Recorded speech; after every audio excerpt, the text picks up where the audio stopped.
and welcome to another MTD podcast. It's Friday, it's 6 o'clock, and this is when this podcast is released every week on the road with Mtdc, where I'm generally joined by guests, as I am today, and we talk about everything we've been up to in the last couple of weeks. This is the first week back, actually, of this show. I've been away on holiday for 2 weeks, and I'm pleased to actually be doing this on site today at Hella.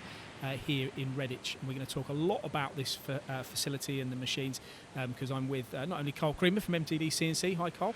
I'm also with David Evans from Hella here in the UK, a man I think that's been working for the company for about 34 years. Would that be right? Absolutely, 34 years, bang on the money. Do they get quicker every year? Do the years go faster? They certainly do. Yeah. Now, I've just come back from holiday. As I said, this is the first on the road for a couple of weeks. I've just come back from Portugal. And we just mentioned before this, you've been there, David, haven't you? I have been there, yes. I've been to Albufeira, beautiful part of the world. Absolutely. Do you play golf? Very badly, yes. Yeah. Did you play golf while you were there? I didn't actually, no. That was before I took up golf. They've got some fantastic courses over there. But one of the things you mentioned as well, and I've got to say, have you ever been there, Karl? Mate of mine, retired fireman, bought a place out there on a golf course. I don't particularly play golf, but I caddied, and we had a good week there. Yeah, isn't golf the same as ice hockey though? Isn't it? It's a stick, isn't it? It's easier. Golf, you stood still. You're not on skates. You're supposed to keep your eye on the ball, which you can't do with an ice hockey puck. I found hitting the ball a lot easier than hitting an ice hockey puck. For sure. Really? Yeah. Oh wow. But the fish that you can get over there as well, it's just unbelievable, mouth-watering, isn't it? Absolutely. You go and select your own. Gorgeous. We were talking about the wines that you can have as well, the white wine, and how easy it is to just devour a whole bottle when you're in the company of these fish. And the red snapper was one of our favourites while we were over there. Anyways, digressing a little bit, but no, it's good to be back. And up and coming in today's show, we're going to be talking about several things, including Hella here in the UK. We're going to be talking about where we've been, or where the guys have been in the last couple of weeks, which includes visits to Citizen, visits to Rydell, an engineering company, MJ Allen. We've had Gom in the studio doing technical corners.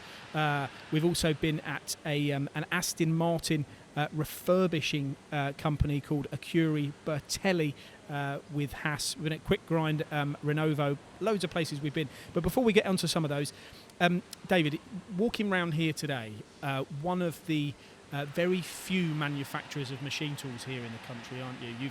Tell us about where we're sitting, how big it is, and what happens here in Redditch. So we're sitting in Redditch itself. We're sitting in Moons Moat. We are in a factory that is about 16,000 square feet in size. It's divided up into 4 bays.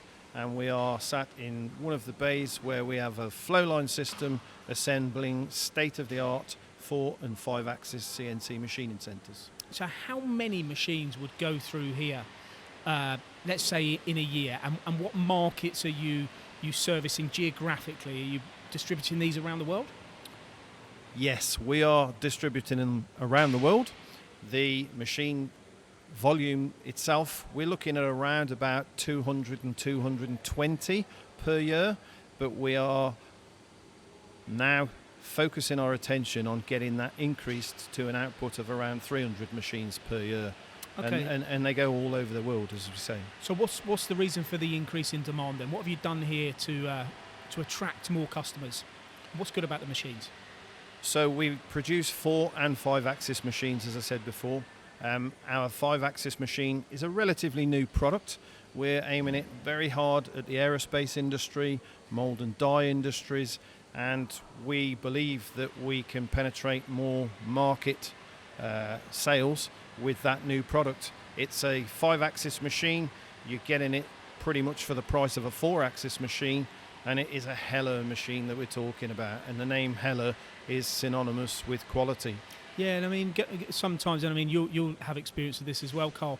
In the marketplace, often perceived as a machine really for the automotive sector, wasn't it? But I mean, it's very different nowadays. You hear and see of these machines going into, general engineering, aerospace, as you said, and across the board. Absolutely, full-on production machine perceived, and actually from a marketing perspective, all deemed expensive, which is proven not to be the case. Very affordable, but certainly quality, build quality, performance, production, all those words spring to my mind. And look at this one. This is why we wanted to position ourselves here, because we've got a machine behind us, David. What stage of the build is this, and what is it? Okay, so this is one of our 5-axis machines. This is an HF 5500.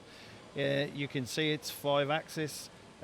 It's at station 2 completion, awaiting station 3. So the next thing that would happen to this machine is the main guarding would be fitted, which would cover up almost everything that you can see. So this is a bit of a, dare I say it, this is a bit of a close-off view of a Heller HF, which a lot of people wouldn't get to see. But how good is this for you, being here as a manufacturer in the UK, bringing customers here to see this? Because I mean, a lot of the time that I see this, and it's been some time because we do a lot of overseas travel, which we haven't been able to do for the last 18 months, and travel the factories around Europe and beyond. It almost feels like I'm back in Europe because I'm seeing this here, when it's here in the UK, isn't it? And people must love to come and see their machine going through the build. It never ceases to amaze me, Paul, how many people don't realise that Heller have a facility like this in the UK, in the Midlands, in Redditch. This is where we build the volume of our 4 and 5-axis machines of this size for the whole world market, more or less. Yeah, it's good. Now, we're going to talk a little bit more detail about the model shortly, but before we do that, I'm just going to touch on a couple of things that we have been up to, and you'll be able to see on the MTD CNC channel in the coming days and weeks. Whilst I've been away, I know that Colin has been previewing the Citizen Open House, which is happening on the 12th to the 14th of October at their Solutions Centre in Bushey.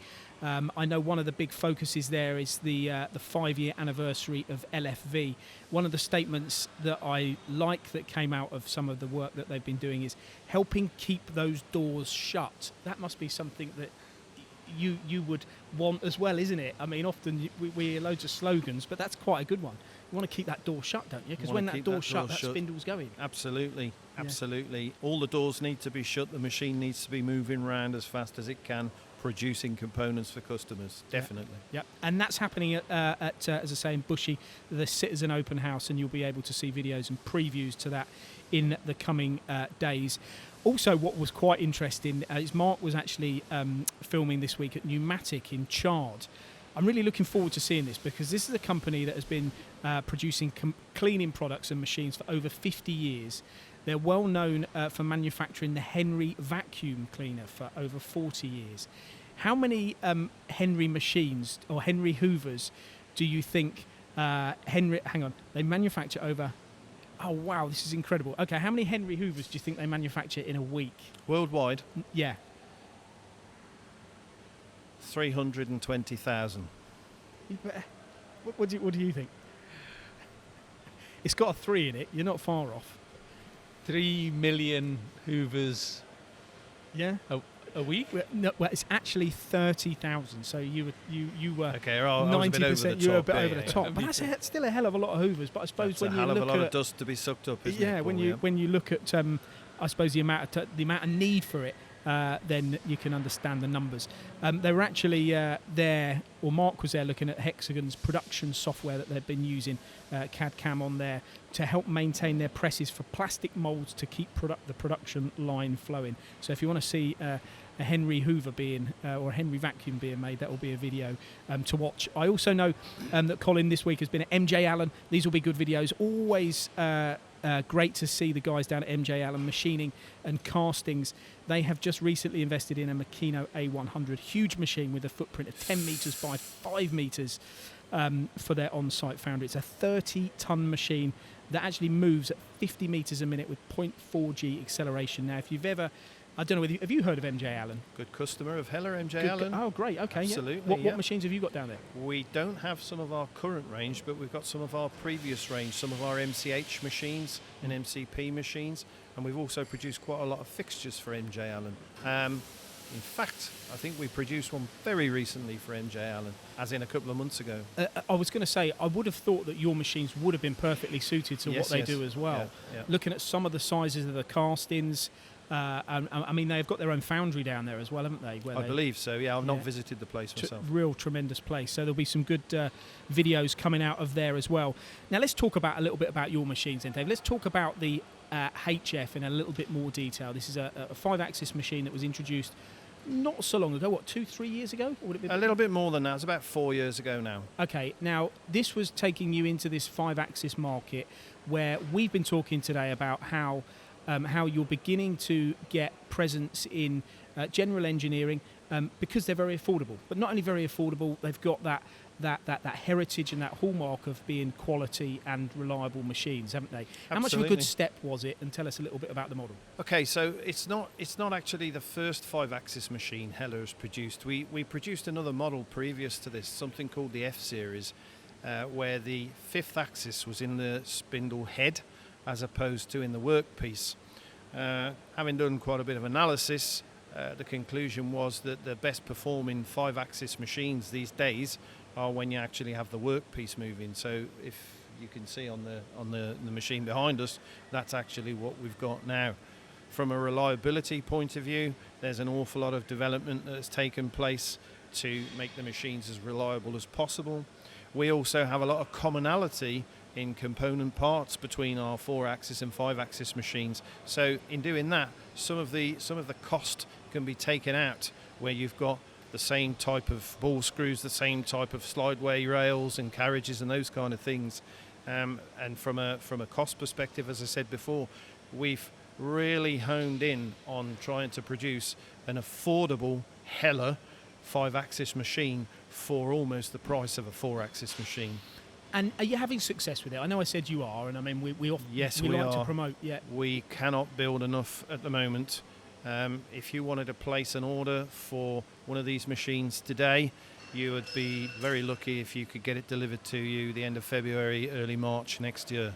Wow, okay, that's good. That just shows the demand for it. I'll pick you up on one of your points. You talk about moving the part rather than moving the head then. So what's the reason that you've gone down this road in believing that that's the better mechanical method for 5-axis? I have to say I'm not an expert in 5-axis machining, and I'm sure there'll be people out there who want to correct me, but I understand that it's more reliable and you are able to physically machine heavier parts if your 5th axis is in the workpiece. And the design of our 5th axis, our AB axis as we call it, you can take the weight of a normal fixture that you would put in a Heller 4-axis machine on the 5-axis.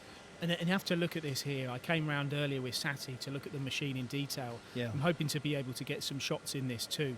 But I do like looking at a machine, and he said to me that on the HF, because you've got the 5-axis, you've actually got 3 linear rails with 2 carriages on each, and as opposed to 2 linear rails on the H series.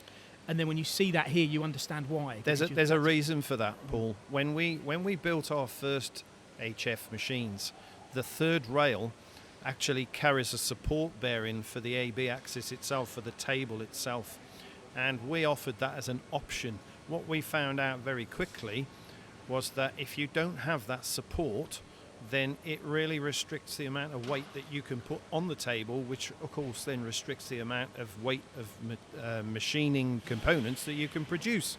And there are a number of 5-axis machine tool manufacturers in the world, some who have a similar concept to this, but they don't offer that support bearing which guarantees the accuracy and enables you to take the weight of the part and the fixture. Okay, now coming up, we are going to talk to David about the testing processes that happen on the machine, and we've seen today a test cut being done and what they can achieve in tolerances and the metrology side.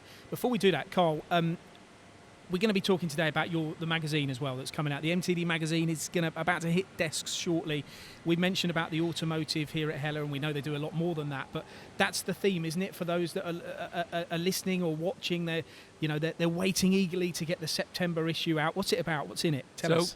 As you say, the automotive theme throughout in this September issue. Literally went to the printers Wednesday afternoon, so not yet printed, but soon be on desks. Fantastic issue, easy for me to say. Very proud of another strong issue, but 100 pages.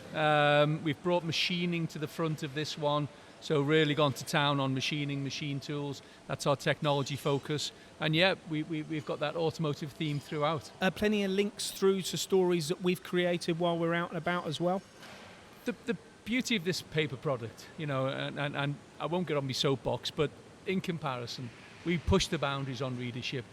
That dovetailing of the printed product, using the QR code, taking the reader to the relevant MTD video, I mean, it's unique. It's unique in its own right. And then we take the magazine itself in its entirety and share that with the MTD massive digital audience. And then lo and behold, listen to it as well. All these unique benefits with a printed product. But yeah, it's... And there's a bit of a feature about emo as well, isn't there? Because that's just around the corner. I'm going to talk about some events coming up. Yeah, for sure. So machining to the front, cutting tools, measurement. Yes, we're previewing emo for sure. Got some real good stories in this one. Reese in particular, our editor, a good sort of Q&A with David Waghorn down at Herco, and then Reese actually let loose on a machine. He's let loose on the BX60i, yeah. and to show the toolmaker's machine, that one in a mould die. Yeah. To show the machining centre, to show the ease of programming using I'm reading this now. You've thrown the me Win on it. Winmax. The Max 5. CNC, yeah. Max 5, yeah. And he does it. He's let loose on it, and he programs. Can you do it in Welsh? Do you look at the magazine, David, or do you listen to it? What's your preferred? I prefer to read it. Do you? All the journals I get, I prefer to read. And genuinely, do you still read journal? And what's your mix of do. digital to magazines? More magazines. I guess I'm kind of a bit of the old school. At the age of 57, it's not that I'm averse to digital technology. On the contrary, we have a lot of digital technology in our machines that we produce today. But I just like to pick something up and read it, and put it down and pick it up and read it. It's good to be able to do both, isn't it? It is absolutely. I think, yes. I'm of a younger generation to you two. Really? I like to think. Just about. And I do still read magazines, but at the same time, I do like to listen while I'm either running or walking to podcasts like this as well. So and it's a mixed audience. I mean, you know, as Dave's alluding to, there's some of us that still like to read. The beauty of that is that, you know, you've kicked back, you've come away from the screen, you're not particularly searching, but quite often in a proper technical production engineer magazine that's relevant to the job and industry that you're in, there's often stuff in there that you didn't know you needed to know.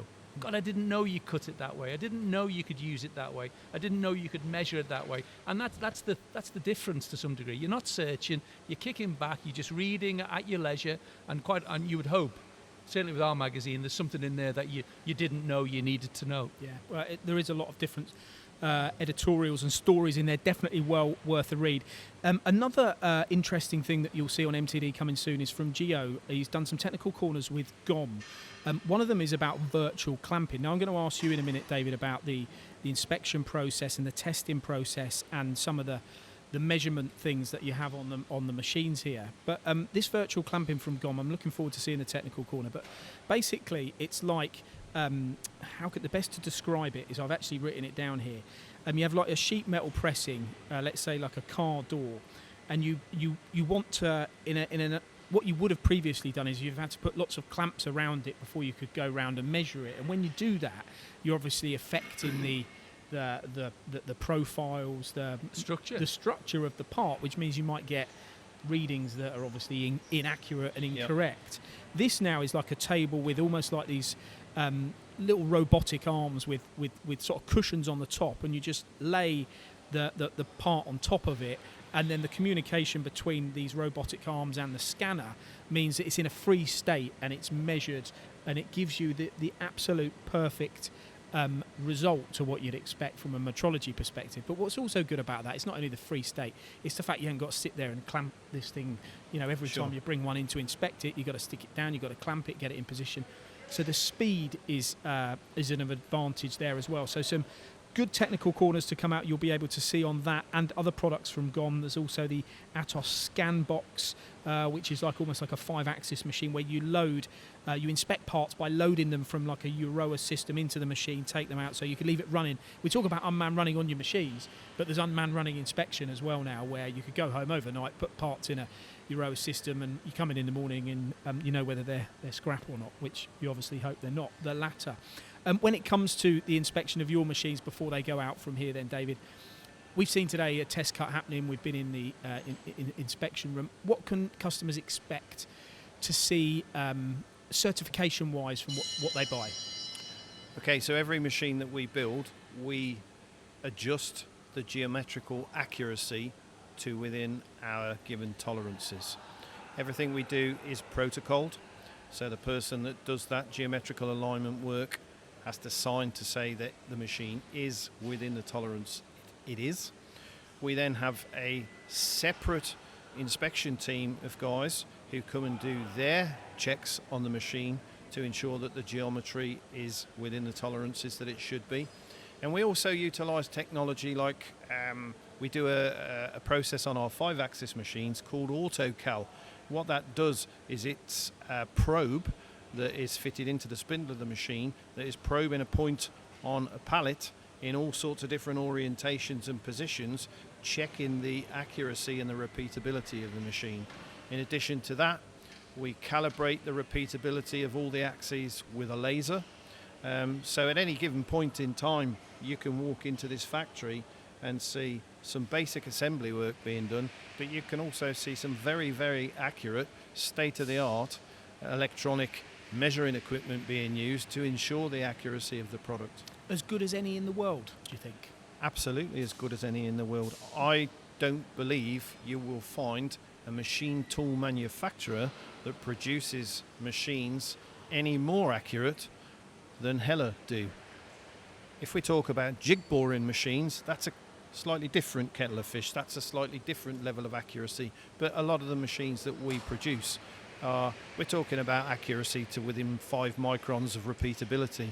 We also have temperature compensation systems that can be built into the machines for people who are producing very, very accurate components, which maintain the temperature of the working area, cool the coolant to maintain the temperature of that.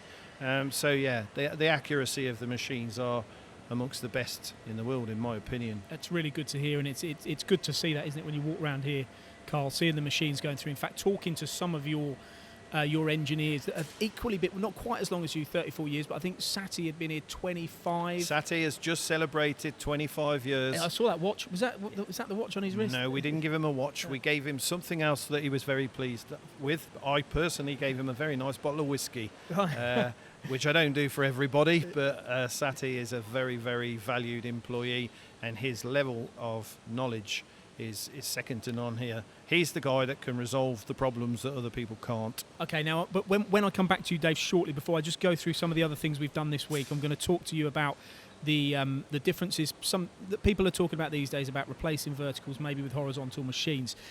We'll come on to that very shortly. Before I do, I just need to cover off the week in review on MTDC. If you've been onto the MTDC website or you're planning to go on over the weekend, the top 5 videos that have featured this week. At number 5 is a video that's recorded, as you would expect, thousands of views from Colchester Machine Tools on their VMCs, their vertical machining centres, which they now supply at ProDrive. At number 4, a video that Geo produced on a Shibora Chu 200 machine from Leader CNC at A&M Hydraulics. When we talk about heavy engineering, this is certainly a video to watch. AM Hydraulics do a lot of huge manufacturing within the automotive and mould and die industry, and that machine is performing in action. I think it's like a magnetic part that's on the table it's doing. Number 3 is a journey from Haas at Superstar Components, where we've spoke with James Leet about the various machines they've bought and the journey that the company has been through. Number 2 is an interesting video from Joe about ZCCT cutting tools. Have just signed an agreement with Renovo Solutions. If you want to know where you get your ZCCT cutting tools remanufactured, then that's a video to watch. And at number 1, you talk about Dave Waghorn, Karl. I did a video, I don't know whether you saw it. I went to the South Coast to look at to Pico. Do you know who Pico are? No, I'm afraid I don't know. Yeah, okay, so Pico make model railways. Okay. They make all of these, they make all the trains, the tracks, it's a bit like the sort of modern day Hornby. Is that what you're talking about? Yeah? Exactly. Yeah, okay. That's one of their competitors or main competitors. Yeah. They are shipping and selling tens of thousands of these tracks and trains around the world. They purchased a Roaders high-speed machining centre from Herco. Now, this machine is about tight tolerance machining, high-speed machining, surface finishes, and they're machining all the mould tools to press the parts. And then you're thinking to yourself, why on earth do you need a tight tolerance mould tool when you're just making a bit of a track for a model railway? It seems crazy, doesn't it? But they do it because it's, they really like to promote the fact that their product is as good as anybody's. Incredible to hear from the guys there at Pico about the Roaders machine and how reliable, fast, and what a great surface finish it produces.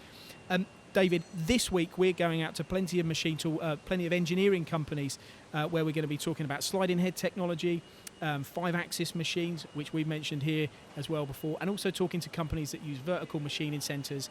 And one of the things we talk about a lot, and I'd be interested to get your opinion on it, is whether a horizontal machining centre can do the same as several VMCs, and if so, why, and what considerations do you have to take into account when doing that. So you're a horizontal machine manufacturer. Can they do that, David? Is there an argument to say that it doesn't just have to be long runs?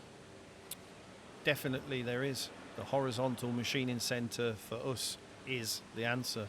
You can take a standard horizontal machining centre, you can add to it a pallet storage system on the front, you can add to it an additional tool magazine, you can add to it a full flexible manufacturing system, so you could have 3 or 4 of these machines all in a line linked up to an FMS system, and you could have 50-60 different types of fixtures with hundreds and hundreds of different types and material types of components in, get all the tools loaded up, and at the end of your shift, if it's a late shift in the day, just press the start button, go away, and you come back in the following morning and everything's all done, everything's all machined. But how do you have to be exceptionally clever to make these things work properly, or is all that hard work taken out of the process by the technology that you're supplying? No, it's because the technology is so advanced and the controls have been made so user friendly nowadays.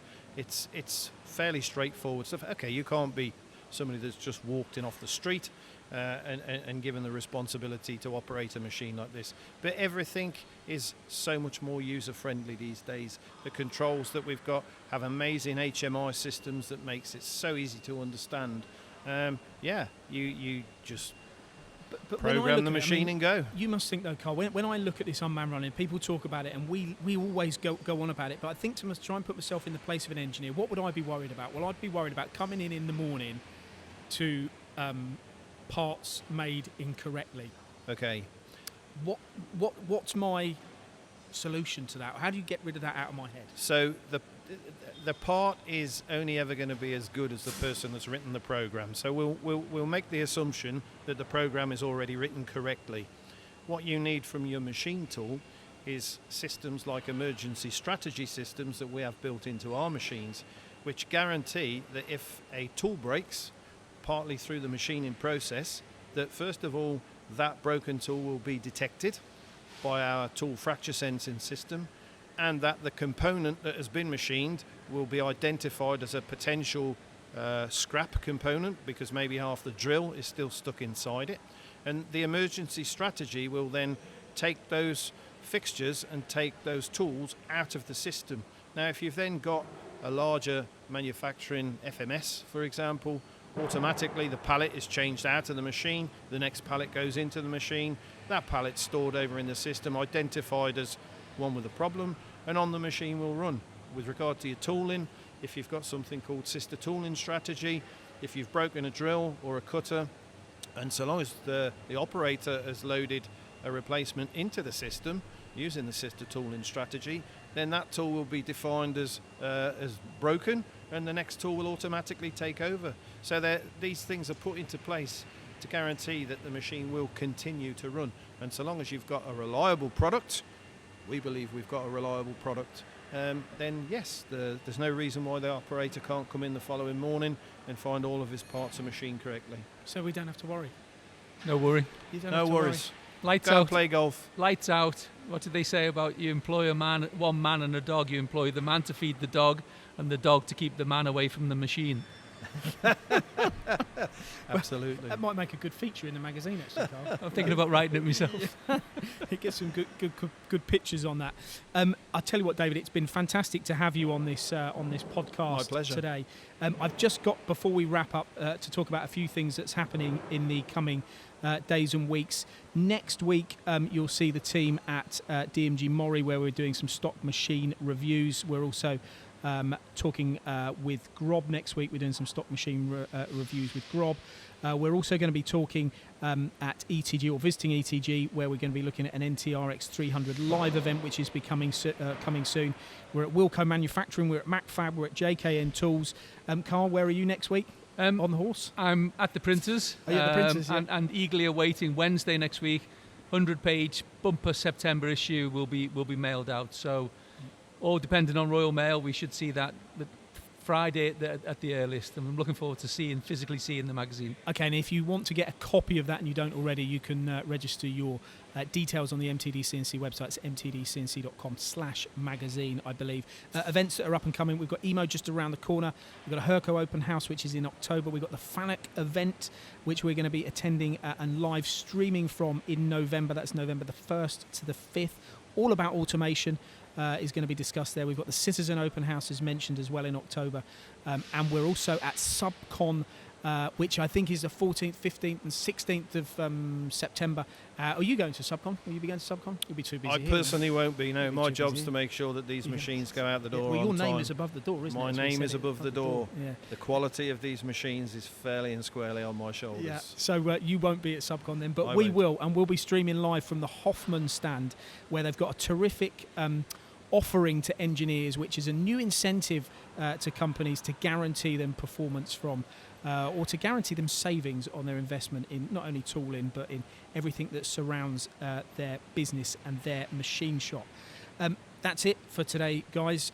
David, thank you very much for hosting us here today. My pleasure. There is going to also be plenty of videos coming to the MTD CNC website that we've filmed here, where we've looked in detail at some of the technologies that they offer. There's also a good corporate video that's coming out from here, and we'll be back here again in the coming weeks. If you want the MTD CNC team to visit your place to shoot our On-the-Road podcast, then just contact us at inquiries@mtdcnc.com. And don't forget, as Karl said, look forward to seeing the magazine next week. And for any of the videos I've mentioned, you can see them on the website. Thanks very much, guys. Thanks for listening to the MTD podcast. If you found value in this episode, please subscribe and leave a rating and review. Find more episodes on mtdcnc.com.